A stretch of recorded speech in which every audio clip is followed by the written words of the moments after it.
할렐루야. 이번 한 주간에는 기쁘고 즐겁고 감동스러운 일들이 참 많았습니다.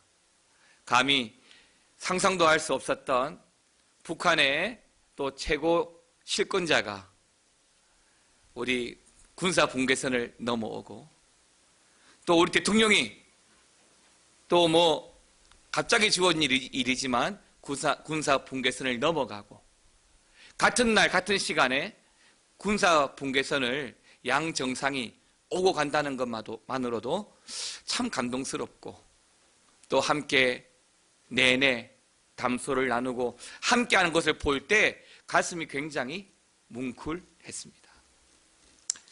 저는 그러한 일들을 보면서 정말 우리 하나님의 은혜다 라고 생각을 했습니다. 얼마나 많은 사람들이 이 나라의 통일을 위해 기도했습니까? 얼마나 많은 한국 교회가 분단된 아픔의 현실을 위해서 기도하고 중보해 왔습니까? 비록 휴전선이 무너진 것은 아니지만 그럼에도 불구하고 그 하나만으로도 우리는 하나님의 은혜를 경험하게 되고, 다시 한 번 더 우리 교회가 더 많이 기도해 가야 되겠다는 거룩한 부담도 또한 안게 됩니다.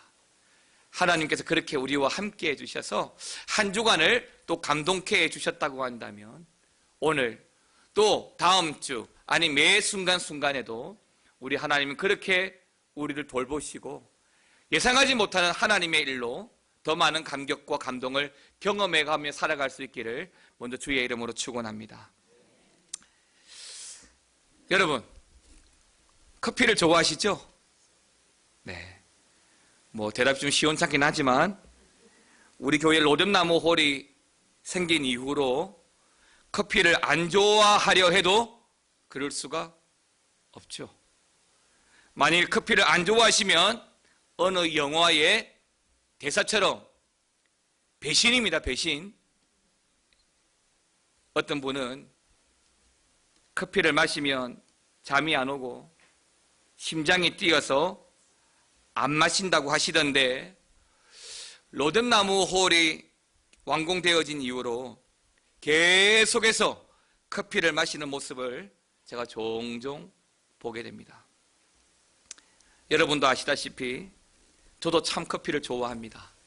누구 말따나 제가 바리스타 2급이니까요. 커피를 안 좋아할 수 없겠죠. 그런데 평균적으로 한 사람이 한 해에 커피를 마시는 양이 약 350잔이라고 합니다.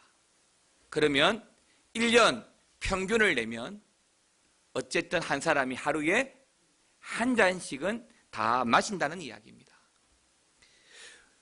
저는 여러분들도 그러신 분이 많겠지만, 저는 특별히 우리 교회 건축 헌금 때문에 평균 하루에 서너 잔은 마시기 때문에 1년이면 1000잔이 훨씬 넘을 것 같습니다.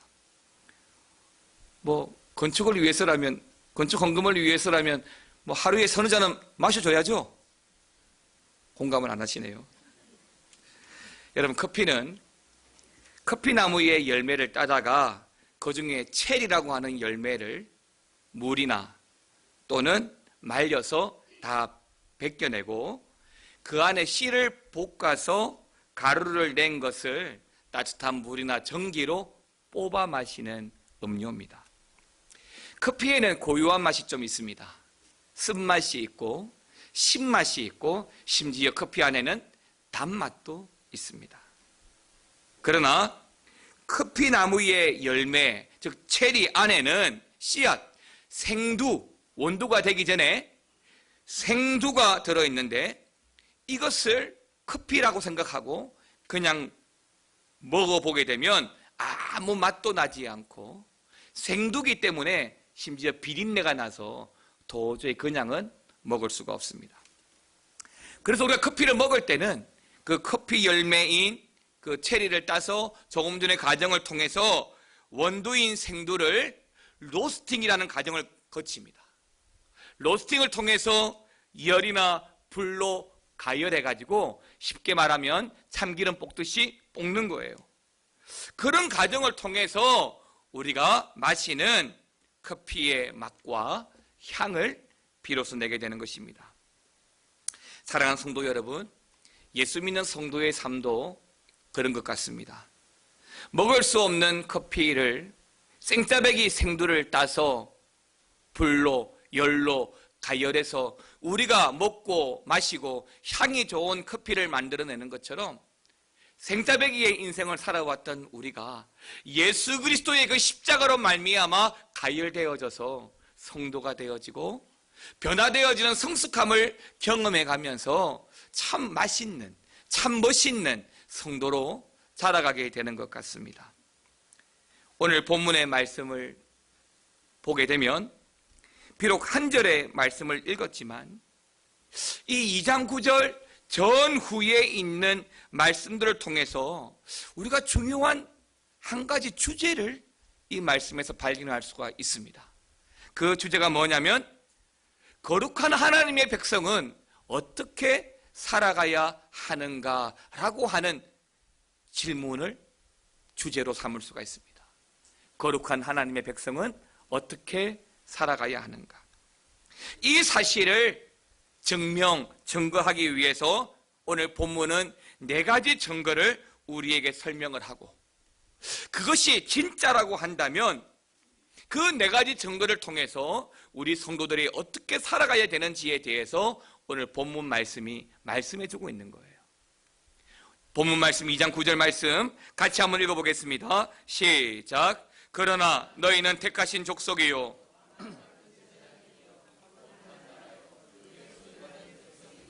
이는 너희를 어두운 데서 불러내어 그의 기이한 빛에 들어가게 하시니에 아름다운 덕을 선포하게 하려 하심이라. 아멘입니다. 자, 여러분 이 말씀을 읽으셨지만 성경은 성도들이 어떻게 살아가야 될 것인가 라고 하는 그 질문에 우리에게 답을 해주고 있는 것이 있습니다. 그 답이 뭐냐면 오늘 본문의 설교의 제목처럼 아름다운 덕을 선포하라는 것입니다. 선포하다라고 하는 말의 헬라어는 발표하다, 선전하다라고 하는 대표적인 뜻이 있고요. 그 뜻에는 축하하다, 알린다는 속뜻도 가지고 있습니다. 그러니까 선포하라라고 명령할 때에 그 선포를 통해서 알 수 있는 것은 아름다운 덕을 발표하고 선전하고 알려라라고 하는 의미죠. 하나님께서 어두움 가운데 있던 나를 빛으로, 빛 가운데로 인도하신 하나님의 은혜가 오늘 본문에 기록되어져 있습니다. 이는 너희를 어두운 데서 불러내어 기이한 빛에 들어가게 하셨습니다. 그런데요, 2장 9절에서 뭐라고 이야기한다고요? 바로 그 사실을 선포하라는 거예요. 그게 하나님 보시기에 아름다운 덕이다라고 이야기하는 거죠. 어떤 덕? 즉 어두운 가운데 있던 자를 빛 가운데로 나오게 하는 것이 하나님 보실 때의 아름다운 덕이고, 그 덕을 우리에게 어떤 명령을 하고 있냐면 선포하라 라고 명령하고 있는 것입니다. 올해 우리 교회가 2018년도를 시작하면서 우리 교회는 나름대로 건강한 교회, 행복한 성도라는 목표와 또 5대 비전을 가지고 시작을 했습니다. 건강한 교회, 즉 하나님 기대하시는 교회가 되게 하기 위하여 5대 비전을 삼고 사실 지금까지는 잘 달려가고 있습니다. 우리 교회의 목표와 방향이 그렇다는 거예요. 건강한 교회, 행복한 성도, 그리고 여기 나와 있는 이 5대 비전이 우리 교회가 목표로 삼고 지향하는, 달려가야 될 방향이라는 것입니다. 아마 여러분들도, 여러분의 가정도 그런 목표와 계획들이 다 있을 겁니다. 그런데요, 그러한 목표와 계획들이 주님 안에서 이루어지게 될 때 그것이 은혜고 응답이잖아요. 그러면 그러한 목표와 계획들이 주님 안에서 이루어질 수 있도록 우리가 할 수 있는 건 뭐죠? 기도죠. 성경은 우리에게 우리가 기대하고 소망하는 것들이 이루어질 수 있도록 하나님의 도우심을 끊임없이 받아야 한다고 이야기를 하는 거예요. 그러한 하나님의 도우심으로 말미암아 우리가 하나님의 거룩함을 경험할 수 있는데, 하나님의 그 거룩함을 경험하기 위해서 우리가 먼저 하나님께 내어놓아야 될 일이 있는 거죠. 그게 뭐냐면 오늘 본문 말씀에 집중하면 아름다운 덕을 선포하는 것입니다. 그런데 그 아름다운 덕이 뭔가? 덕이 뭔가라고 했을 때 아까 말씀을 읽었던 것처럼, 즉 어두운 가운데에서 불러내어 그의 기이한 빛에 들어가게 하는 것. 그게 뭘까요? 전도하는 거죠. 예수 믿으라고 복음을 전하는 거죠. 예수 알지 못해서 조금 전 찬양대 찬양처럼 나는 죄인입니다, 그 암흑한 영적 상태에 있는 우리들을 불러내어서 하나님의 자녀로 신분 변화, 그리고 하나님의 말씀으로 살아가는 성도 되게 하는 것, 그것이 하나님 볼 때 덕이고, 그 덕을 전하는 것이 아름다운 일이라고 이야기를 하는 거예요. 그러니까 우리가 하나님의 그 거룩함을 경험하기 위해서 우리가 해야 될 중요한 일이 뭐냐면 전도하는 것입니다. 우리가 로든나무호를 만든 것은 우리 교회 안에 공간이 너무 남아 돌아서 한 것도 아니고요, 우리 교회 재정이 10억, 20억 남아 돌아서 한 것도 아니에요. 두 가지 목적이 있다고 말씀을 드렸죠. 로든나무홀은 먼저 우리 교회 안에 있는 성도들이 그리스도로 말미암아 복음의 교제를 나눌 수 있는 공간이 필요했던 거예요. 또 하나는 우리 교회 주변에 있는 이 이웃들이 우리 미아 중앙교회가 복음의 징검다리가 될 수 있도록. 근데 교회에 오기를 꺼려하고 힘들어하니까 카페도 좋고 커피숍도 좋고 휴게실도 좋고 어떻게 부르더라도 쉽게 우리 교회 안으로 들어와서 커피라도 마시면서 이런 얘기 저런 얘기 주고받으면서 점점 교회를 알아가고 주님을 알아가도록 하게 하는 하나의 맥인 것이죠. 교회의 모든 사역들은 바로 거기에 초점이 있는 거예요. 우리 교회의 내적인 부흥, 우리 성도들의 영적인 풍성함 뿐만 아니라 외적인, 믿지 않는 자들이 교회 안으로 들어올 수 있도록, 주님을 영접할 수 있도록, 이것이 교회의 주도적인 사역입니다. 때문에 성경은 오늘 우리에게 아름다운 덕을 선포하라고 말씀하고 있는 것입니다. 그런데 여러분, 이 아름다운 덕, 전도하는 거 끊임없이 귀에 딱지가 앉을 만큼 많이 들어왔고, 이것이 예수 믿고 살아가면서 평생 우리가 가져가야 될 중요한 과제라고 하는 것도 아는데, 한번 질문을 달아보는 거죠. 왜 해야 되죠? 우리가 왜 전도를 해야 되죠? 라고 물을 수 있지 않아요? 그 물음에 오늘 성경은 4가지 증거를 통해서 우리에게 답변하고 말씀해주고 있는 거예요. 전도는 해야 하는데 그 4가지 증거를 통해서 우리가 의문을 갖지 않고 지속적으로 주어진 인생을 통해서 복음 전하는 전도자의 삶을 살아가기를 원하시는 것입니다. 그중에 첫 번째가 뭐냐면, 첫 번째는 택하신 족속이에요. 이 말이 무슨 말이냐면 내가 하나님께 선택받았다는 겁니다. 많은 사람들 중에 많은 민족 가운데 내가 택함 받았다는 거예요. 이걸 갈로 열고 뭐라고 이야기할 수 있죠? 은혜 받은 거죠. 내가 하나님의 은혜를 알기 때문에, 하나님의 은혜를 경험했기 때문에 내가 택하신 족속이 되는 거예요. 왜요? 그 은혜가 뭐죠? 이 은혜는 바로 구원의 은혜입니다. 십자가의 은혜거든요. 예수의 십자가로 말미암아 피 흘려주신 그 예수님의 은혜가 오늘 내가 구원받고 택함받는 족속이 되게 하신 것이니까요. 그래서 오늘 본문이 이야기하는 이 택하신 족속이라고 하는 것은 하나님의 은혜를 아는 은혜가 있는 것입니다. 유대인들은요, 굉장한 자부심이 있죠. 특히 어떤 자부심이 있냐면 민족에 대한 자부심이 있어요. 어떤 자부심? 자기들은 아브라함의 자손이다라는 자부심이 있습니다. 그래서 그 아브라함의 자손이라고 하는 그 택함 받았다는 그 사실에 대해서 굉장히 자랑하지만, 사실은 여러분, 택함 받았다라고 하는 것은 혈통이나 민족적으로 선택받는 것이 아니에요. 어느 지역에 태어나고 누구의 혈통이기 때문에 내가 택함을 받는 것이 아니라 그리스도 예수 안에서 믿음으로 말미암아 주님을 영접하는 모든 자들이 다 하나님께 택함을 받는 줄 믿으시기 바랍니다. 때문에 유대인들이 말하는 아브라함의 혈통에서만 택함을 받는 것이 아니라 예수님을 영접하고 믿음으로 살아가는 우리 모두가 다 아브라함이든 야곱이든 베드로든 마이클이든 톰이든 채씨든 박씨든 다 선택받은 민족이 되는 줄 믿습니다. 그런데요, 이 택함은요, 이 택함이라고 하는 것은요, 우리의 노력이나 우리의 업적으로 하나님의 선택을 받는 것이 아니에요. 미스 코리아가 되기 위해서는 늘씬한 몸매에서부터 여러 가지 갖고 오야 될 것이 굉장히 많아요. 그 미스 코리아가 되는 것은 자기가 노력해서 미를 만들어서 미스 코리아에 당선되는 거죠. 이렇게 미스터 코리아도 마찬가지 않아요? 보디빌더를 하기 위해서 먹고 싶어 안달이난 밥도 못 먹고 삼겹살도 못 먹고 매일 닭가슴살만 먹으면서 근육질을 만드는 거예요. 그래 노력하고 만들고 또 만들어서 보디빌더 대회에 나가는 거죠. 그러한 것들은 자기의 수고와 노력이 결실을 맺는 것입니다. 그런데요, 세상은 나의 노력과 의지와 땀 흘림이 필요하지만 믿음은요, 나로 말미암아 주어지는 것이 아니에요.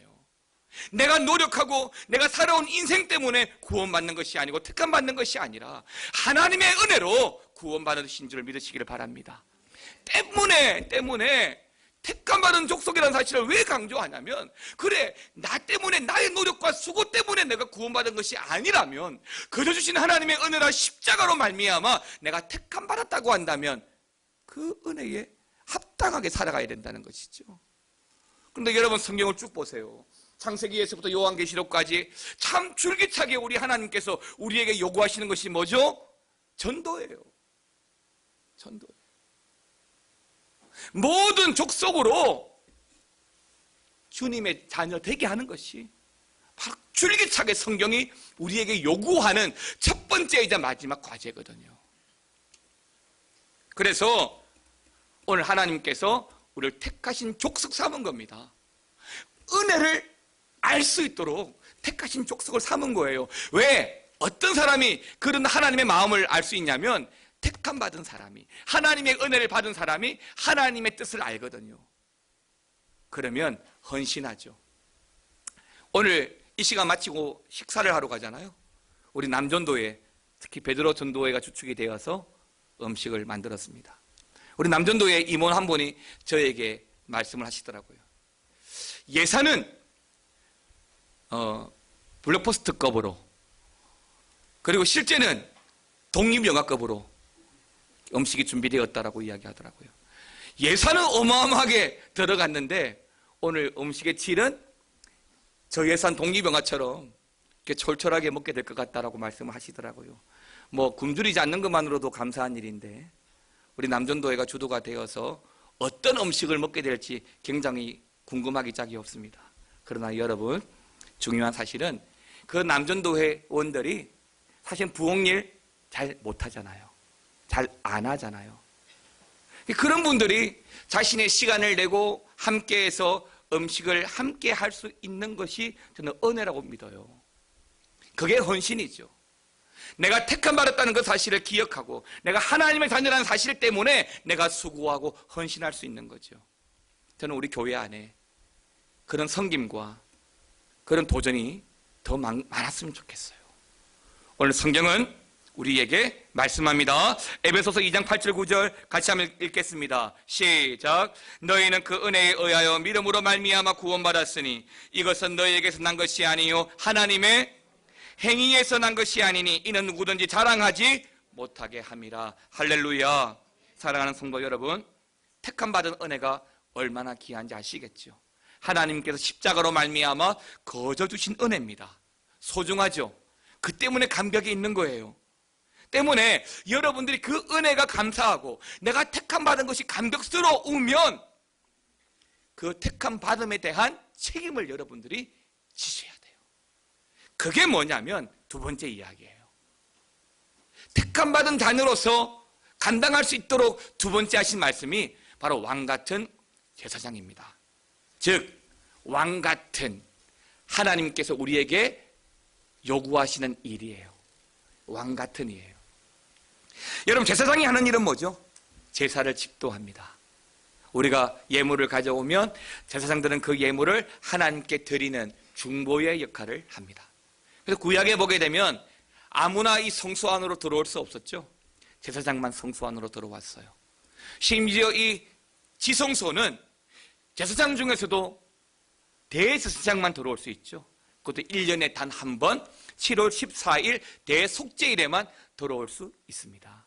그런데요, 대제사장이 모두를 대표해서 1년에 단 한 번 제사를 위해서 지성소 안으로 들어가는데요, 그 자리를 통해서 하나님을 만나고 하나님의 응답을 받아서 백성들에게 하나님께서 우리의 기도를 들어주셨음을 선포하고 하나님의 그 응답을 또 알려주는 역할을 했던 것입니다. 그런데요, 그런 제사장이에요. 하나님께 나아가고 예배를 하고, 그런데 앞에 어떤 수식어가 붙어 있냐면 왕 같은이에요. 왕 같은. 여러분, 예수님이 이 땅에 오셨습니다. 예수님이 이 땅에 오심으로 말미암아 이루어진 일은 제사장만 들어갈 수 있는, 대제사장만 들어갈 수 있는 성소에, 지성소에 이제는 우리 모두가 다 들어갈 수 있게 되었다는 거예요. 제사장만 예배를 드릴 수 있는 것을 이제는 우리가 언제라도 예배할 수 있게 되었다는 것입니다. 그래서 이제 누구라도 예배의 자리로 나갈 수 있습니다. 그러므로 성경은 이제 우리가 그 제물을 드리고 예배를 드림에 있어서 왕같이 단호하게 힘있게 선포함으로 하나님 앞으로 나올 것을 이야기하는 거예요. 세 번째는 거룩한 나라입니다. 이 거룩한 나라라고 하는 것은 우리 예수 믿는 사람의 정체성을 이야기하는 거예요. 우리가 살아가는 나라가 어떤 나라라고요? 거룩한 나라. 주의 나라가 어떤 나라죠? 거룩한 나라. 우리가 거룩함으로 말미암아 주의 나라에 들어갈 수 있는 것이죠. 우리가 한국 전쟁이 끝나고 난 이후 1960년대, 1970년대에는 굉장히 경제적으로 어려웠습니다. 보릿고개도 있었고요. 그래서 잘 살기 위해서 우리나라는 70년대부터 독일이나 사우디아라비아에 인력을 수출하기 시작했습니다. 간호사로, 광부로, 또 노동 근로자로. 그렇게 외국에 나가서 말 그대로 피땀 흘려가면서 아픔과 외로움을 이겨내며 살아왔던 힘든 시절이 있었습니다. 그런 분들의 수고와 또 하나님의 은혜로 말미암아 지금 우리나라가 이렇게 잘 살게 되어진 것이에요. 우리나라가 얼마나 잘 살고 있는지요?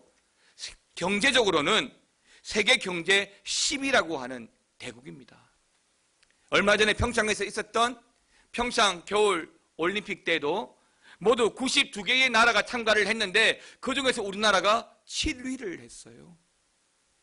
2년 전에 있었던 런던 올림픽에서는 우리나라가 250 몇 개국 중에서 5위를 했습니다. 그만큼 경제가, 국력이 성장하고 발전했다는 증거가 되는 것이지요.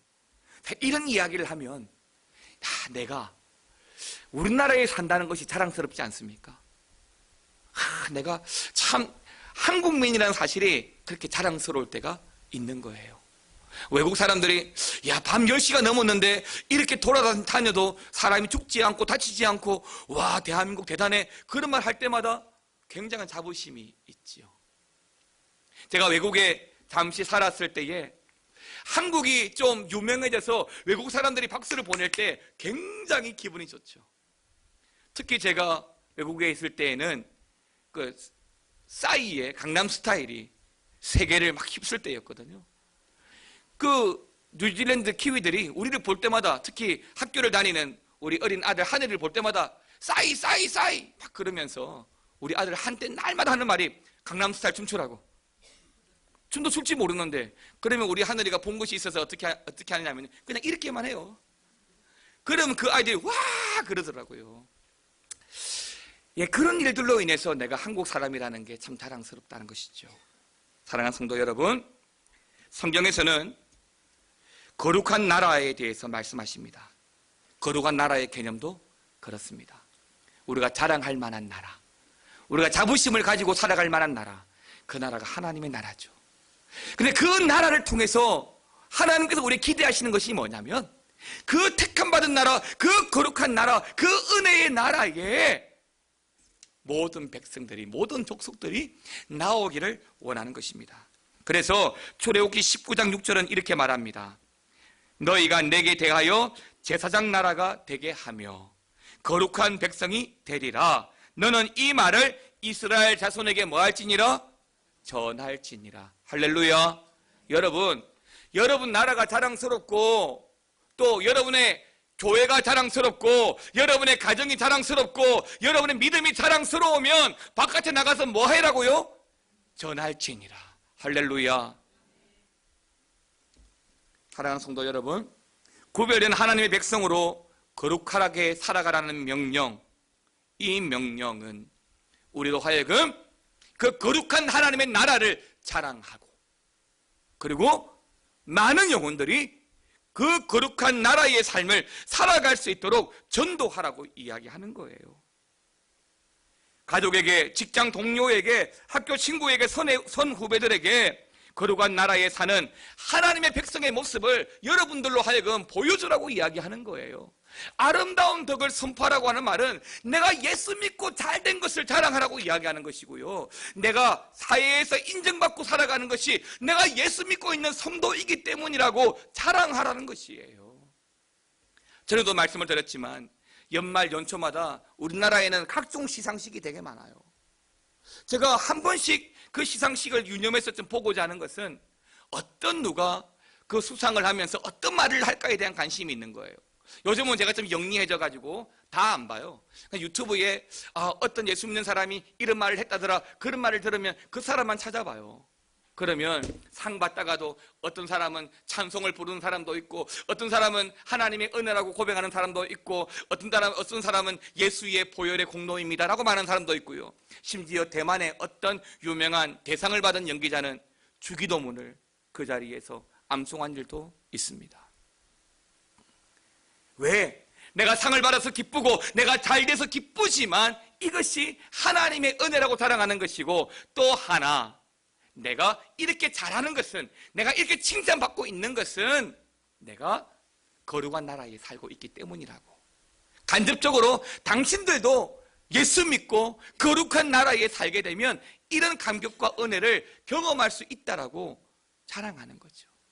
그래서 성경이 아름다운 덕을 선포하라고 이야기하는 거예요.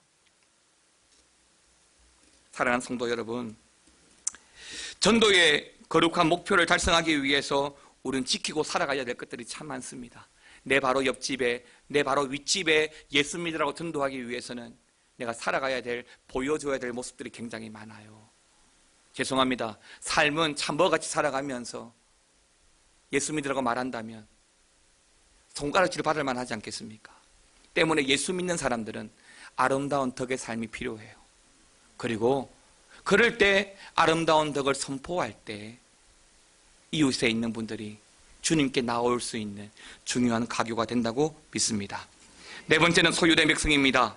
여러분, 우리가 하나님의 소유입니다. 하나님의 백성이에요.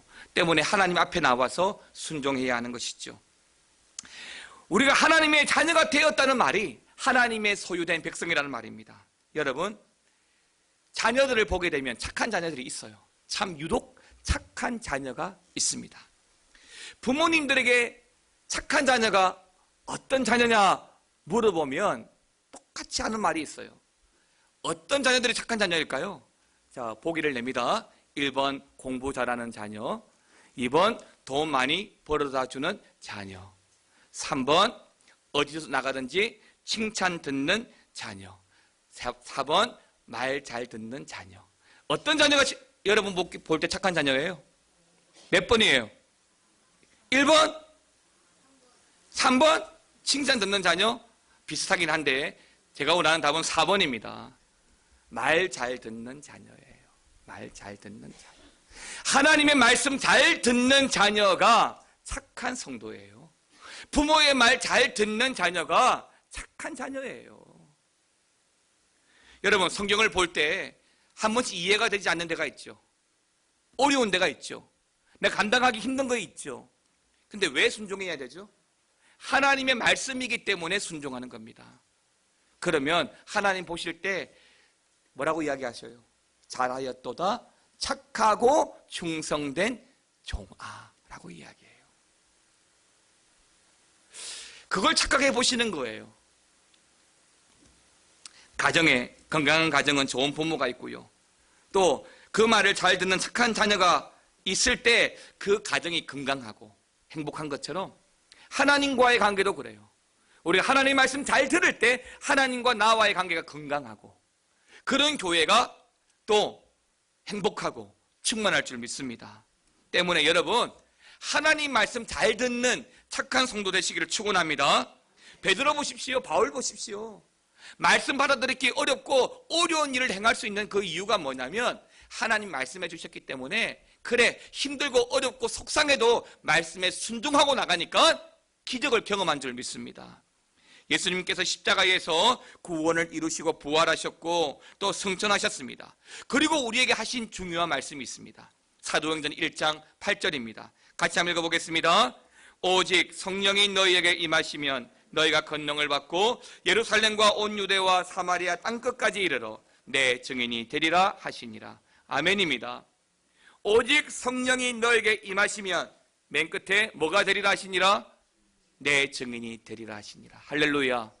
하나님께서 궁극적으로 원하시는 것은 하나님의 증인 되는 것이에요. 사랑하는 성도 여러분, 저는 압니다. 여러분들이 우리 미화중앙교회를 얼마나 사랑하는지 알아요.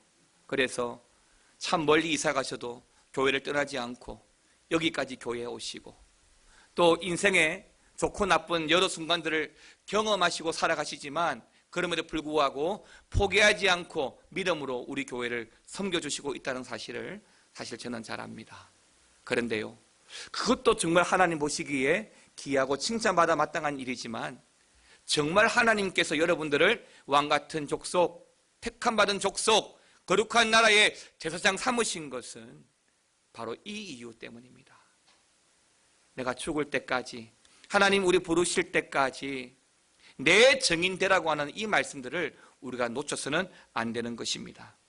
여러분, 소유된 백성, 그 하나님의 은혜로 말미암아 주어졌습니다. 자, 그렇다면 우리 모두는 이제 하나님 말씀에 순종하여 정인된 삶을 살아가는 것이 바로 왕같은 제사장들의 모습인 것입니다. 사랑하는 성도 여러분, 우리는 하나님의 택함의 은혜를 받았습니다. 그 은혜를 갚기 위해서는 하나님이 원하시는 아름다운 덕을 선포하고 살아가는 것입니다. 설교 첫 부분에 커피에 대해서 말씀을 좀 드렸습니다. 커피가 로스팅을 통해서 맛과 향을 낸다고 말씀을 드렸습니다. 로스팅되지 아니하는 커피는 먹을 수도 마실 수도 없습니다.